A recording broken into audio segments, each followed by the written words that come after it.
All right, so this is a two-in-one video. Whether you are making the bookmark or the Canva book cover, you are going to watch this video. What you're going to start off doing is going to the Clever portal and heading to Canva. Canva should prompt you to log in with your Google, and I can continue as Julia Crone. If for whatever reason you aren't able to get into Canva through Clever, just go to the internet and type in Canva. Make sure you don't type in Canvas with an S. That will take you somewhere different, and you'll just go to the first one that says Free Design Tool. So if I'm doing the book cover, what I'm going to do is I'll actually go to Classroom Poster.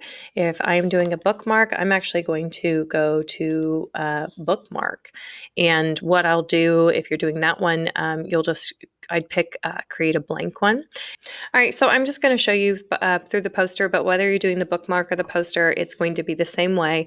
If I'm adding text, I can just come over here and I can click Add Heading.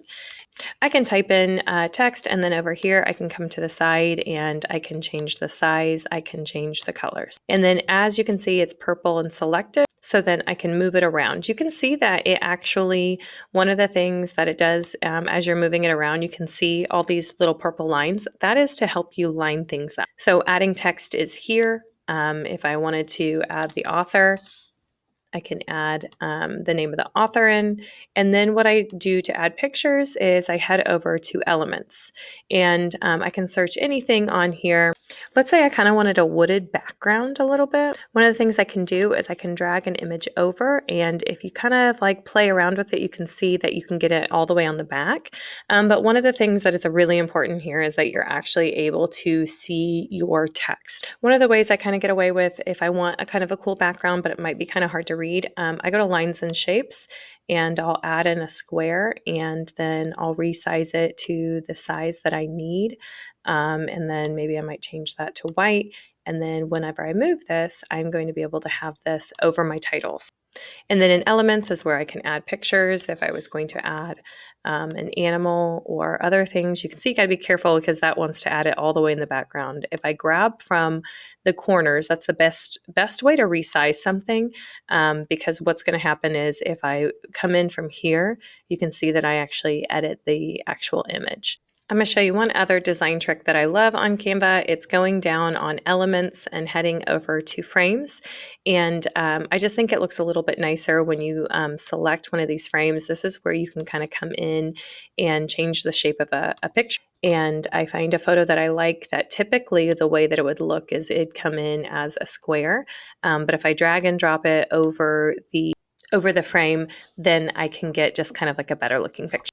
All right, so you know how to add images and search for images. You know how to add text. Now that I'm done, I'm going to go up here, I'm going to click share, and I want to get this on my Google slide, right? So I'm going to go up, I'm going to click share, and then I'm going to come here to download. In order to get this on a Google slide, I want to download this as a PNG. A PNG means it's going to be an image.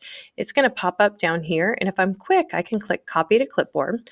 Remember, this doesn't matter if it was my bookmark or my Canva book cover. I'm going to press Control V, or I'm going to press paste, and I can get that image onto there.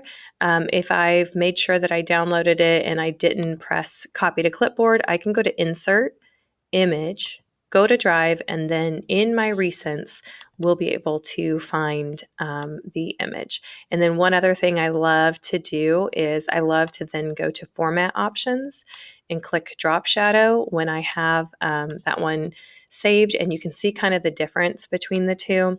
The one that when you put that drop shadow on there, it just pops off the page a little bit more. I just like the way that it looks. Just little design tips, and good luck, my friends, and happy creating.